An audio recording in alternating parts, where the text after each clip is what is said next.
On my wedding day, my mother pulled me aside, smiled sweetly, and whispered, "Don't forget who's really paying for this."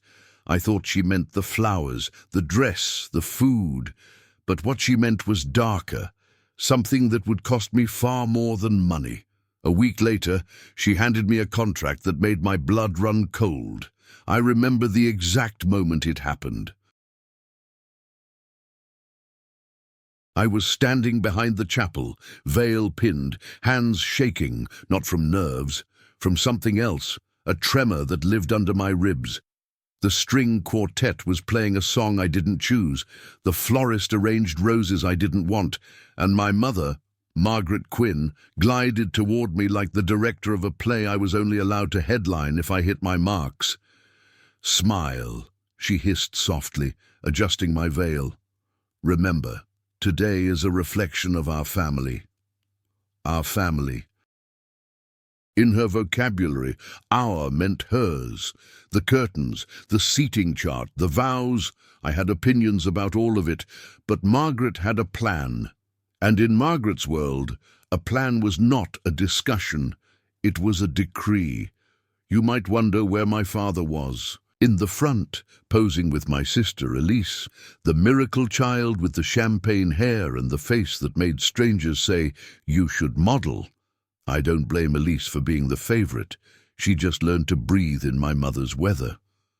The sun rose when Elise woke and set when she got tired. If I stood too close, I cast unwanted shade. My name is Rachel Morgan. Yes, I took my father's last name, Morgan, because the Quinn name belonged to Margaret, and I was done belonging to Margaret. But standing there in lace and satin under the weight of her hands, I was a child again, the kind who knows exactly how sharp a mother's smile can be. The ceremony was fine. Everything looked like a magazine spread, white aisle, white flowers, a little girl scattering petals like confetti. My fiancé Daniel's eyes, kind and nervous, as I reached him. He whispered, "You look like you." And for a second I did. I felt like myself, until the reception when Margaret clicked a spoon against her glass and toasted, "To the girl we raised." A phrase that sounded less like love and more like ownership. People laughed, people clapped. She dabbed at her eyes and told a story that made me into a messy miracle she cleaned up. Elise leaned on her shoulder like a glossy ad for filial devotion. My father blinked into the lights, half proud, half gone. I had trained for this, for the performance of gratitude. I made my thank you face, I cut the cake, I pretended the string quartet was playing a song I loved. I danced, even when the motion felt like erasing. Daniel squeezed my hand under the table and mouthed, "Later," and I nodded, "Yes, yes, later we would be alone, and I could be the version of me that doesn't ask permission to breathe." 7 days later, Margaret arrived at our apartment with a bakery box, a cold bottle of sparkling water, and a man I'd never met who carried a leather portfolio. "Accounting," she chirped, breezing in like she owned the deed. "Just a few housekeeping items since we fronted some costs." "Some," Daniel said, half smiling. "We were planning to go through everything with you." "Wonderful," she sang. "We'll get this settled." She set the box down, swept the living room with an appraising glance, then took the armchair like a throne. The man sat on the edge of the couch and opened his portfolio. He did not look like a wedding planner. He looked like a debt collector. The list was meticulous. Venue, catering, floral, lighting, dress, alterations, hair, makeup, transportation, hotel blocks, welcome bags, even the monogrammed cocktail napkins I had vetoed. Line after line, total upon total, a number that, while shocking, wasn't the point. At the bottom, there was a second page. It wasn't about the wedding. It was titled Family Contribution Agreement. There were clauses, there were penalties, There was a schedule of repayment. It calculated proportional contribution for upbringing at an amount that was, my chest tightened, absurd. It pulled numbers out of the air and anchored them to my throat. Private school tuition, we mortgaged our house for you. Extracurriculars, your violin lessons you quit. Emotional labor. Do you know what it costs to raise a difficult child? And an addendum, if I defaulted, they could place a lien on any asset in my name, including the apartment Daniel and I had just leased. A neat, round line in Margaret's hand circled the total, $850,000. I don't understand, I said, because that's what you say when you do understand, and you're praying it isn't real. Daniel read the page, looked at me, back at Margaret. This can't be enforceable. Margaret's smile didn't move. Legal counsel prepared it. It's very common in our circle. We sacrificed. She prospered. Now it's time to acknowledge, formally, where she came from. Where she came from. The words came out brittle. A house that called me a problem and then asked me to fund the solution. Margaret sighed. Oh, Rachel, don't dramatize. We're just asking for what's fair. Elise never argues about these things. Because Elise never pays, I thought. It was always me. The quiet one, the capable one, the one who figured it out. I have loans, I said. I have a job. I'm not your project. This isn't about money, she lied. It's about respect. Her eyes Surely flicked to your Daniel. husband understands the value of honoring one's parents. The man with the portfolio shuffled the pages like a priest preparing sacraments. We can set up a friendly schedule, he offered. Friendly, like a velvet rope around my neck. Daniel stood. I think we need to speak alone. His face had lost its color. He guided me into the bedroom and shut the door gently, like we were containing a spill. He cupped my face. We don't sign Eyes anything, level with mine. he said. We breathe. We get advice. We don't let her turn a wedding gift into a mortgage on your life. I nodded, but my hands were shaking, because here is the part I hate admitting. A piece of me wanted to make it easy. A piece of me wanted to sign just to stop the noise. That is how they train you, little by little, teaching you to prefer the pain you know over the freedom you don't. When we returned to the living room, Margaret had poured sparkling water into champagne flutes.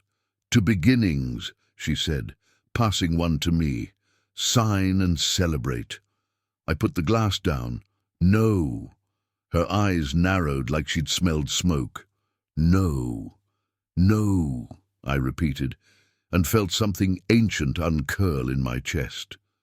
I won't sign a contract that itemizes your affection. You don't get to invoice me for existing. Ungrateful, she said softly, the word a blade, after everything we did for you. Everything you did to me, I corrected, surprising myself. You taught me my value only when it benefited you. I'm done paying to keep my place at your table. She stood, the smile gone. Then you're not at our table. Then I'm not, I said. And the silence after was the first honest sound. She left with the man and the papers. The bakery box remained, inside, a cake slice with white buttercream and one silver sugar pearl, like an eye. I threw it away. We sat on the couch in the wreckage of a room that still smelled like wedding flowers. Daniel took my hand, my pulse roaring like ocean in my ears. You think the worst is the ask. It isn't. The worst is the aftermath. It began as texts, then calls, then messages through other people. We need to talk. This is a misunderstanding. Be reasonable. When I didn't respond, the tone changed. We can make life difficult for you. Employers care about reputation. Do you really think Daniel wants a wife who can't manage her family? The word family became a weapon. Every time it hit me, I felt 12 again. A girl with violin blisters on her fingers and a stomachache she couldn't name. I worked at an architecture firm. We were deep into a municipal library project, the first building that felt like something I was building for everyone and not to prove anything to anyone. My boss, Mrs. Patel, had the kind of voice that makes chaos move in lines. She noticed before anyone else. "You okay?" she asked one morning, sliding a coffee across my desk that tasted like hope. "My mother," I said, and that was all. "Ah," she said softly, "a lifelong project." She didn't push, she didn't pry. She just made it known that if a foundation cracked, we would reinforce it. That week, she assigned me to site visits. Less desk, more air. She said it was because I had a good eye. I think she knew I needed to leave rooms that smelled like Margaret. The calls escalated. A formal letter arrived, registered mail, demanding repayment as per the agreement I had refused to sign, citing verbal assent I'd never given. A rumor reached a colleague that I'd been cold to my aging parents. A cousin I barely knew messaged me a Bible verse about honoring one's mother, then asked for event tickets. I blocked him. At night, Daniel and I lay shoulder to shoulder in the dark. "We could move," he whispered once. "Start fresh. New state. New numbers. New neighbors. New ghosts," I said. "I think ghosts rent everywhere." I met with a lawyer. She looked at the contract and laughed a sound without joy. "It's cruel," she said, "but it's not legal. They're counting on your fear to do what the court won't." "How do I stop being afraid?" I asked. "You don't," she said. "You act afraid. Then you act anyway." I decided to document everything. Calls, texts, messages, not to fight them in court, to fight them in me. Each screenshot was a brick in a wall I was building between their narrative and my reality. Each ungrateful label they tried to stick to my forehead, I peeled off and posted in a folder named "Not Mine." At work, Ms. Patel started taking me to meetings that mattered. She introduced me to city officials as the project's spine. It was such an ordinary compliment, but it cracked something open in me. A spine, a structure that holds without shouting. Maybe I could be that. Maybe I already was. 2 months after the wedding, Elise called. I answered because I missed my sister, even if I only ever had half of her. "Rach," she said, voice breathy, "Mom says you're being dramatic." "I'm protecting myself," I said. "You know she loves you," Elise said, a line so rehearsed it barely moved her lips. "Does she?" I asked. "Or does she love having me where she wants me?" Silence. Then, softly, "She's not well. She's been overwhelmed." "By what?" I asked. "By not being able to own me," Elise cried. "Why does everything have to be a battle with you?" "Because I was drafted," I said. "I didn't choose this war." We hung up a little broken. She texted later a photo of our mother in a new silk robe. "Overwhelmed," the caption read. I stared at the picture too long. I closed my eyes and saw the robe as a flag. The night before the library's topping out ceremony, Ms. Patel and I walked the site alone, the steel beams a forest of lines. The sky turned the color of a bruise healing. "When this opens," she said, "people will come in broken and leave a little less so. That's the work." I looked at the beams and felt myself lift. "I want that," I said. "For strangers, for me."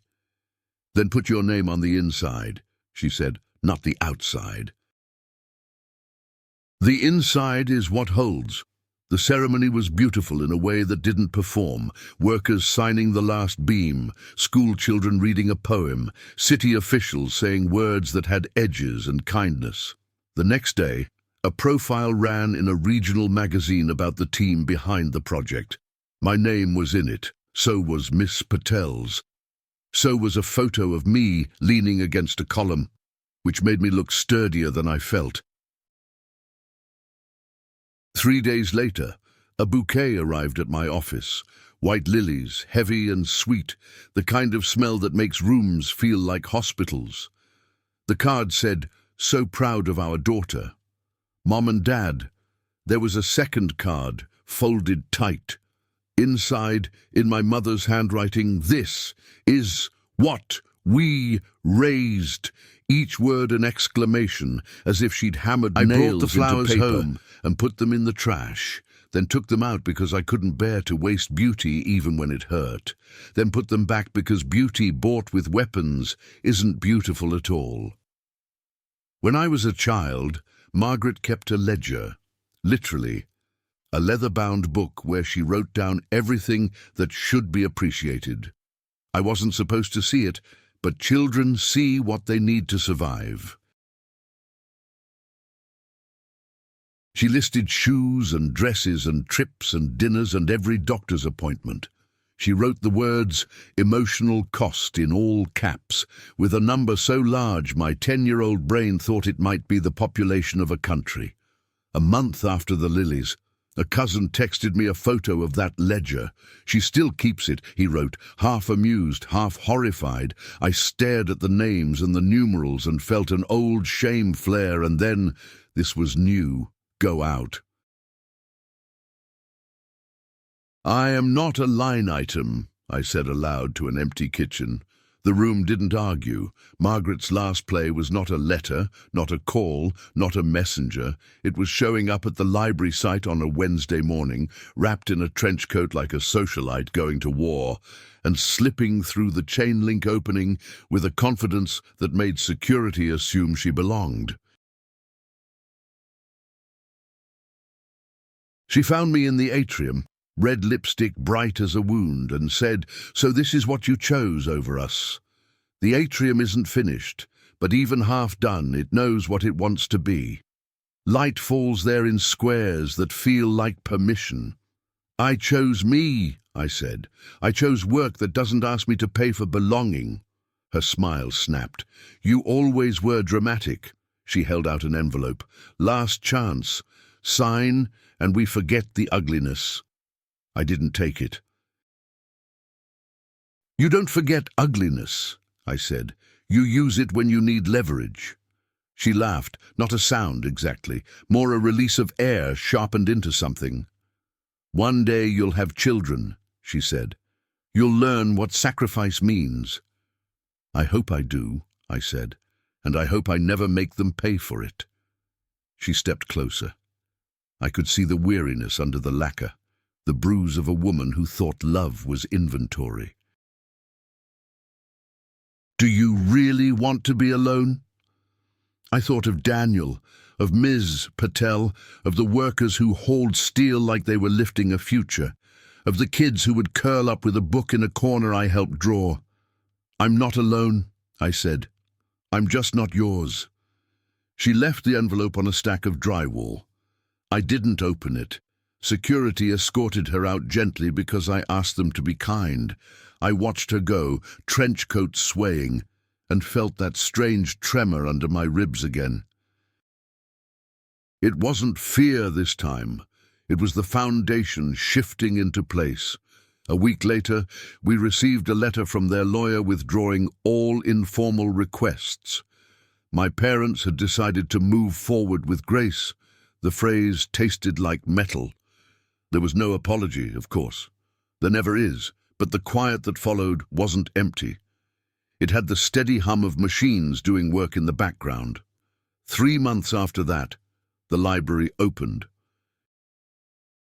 We cut a ribbon I actually chose, a thin blue that matched the sky if the sky had slept.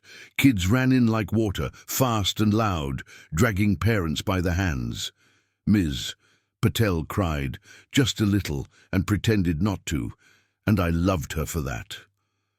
Daniel squeezed my fingers. Someone took a photo. In it, I looked like a woman who knows where to stand. On the second floor, in a quiet corner by a window, there's a small plaque with names of the project team. The letters are modest. That's how we wanted it. On the back of that plaque, invisible to visitors, Miss Patel let each of us engrave one word. She chose care. A structural engineer chose hold. A city liaison chose welcome. I chose enough, because that's what this was about. Always learning that I was enough without a ledger telling me how expensive it was to love me. People ask if my mother and I ever reconciled. I don't know if we ever will. Reconciliation suggests a table where we both sit and eat the same story. I'm not hungry for that. What I wanted, and finally found, was the ability to walk past a table I don't belong to without starving.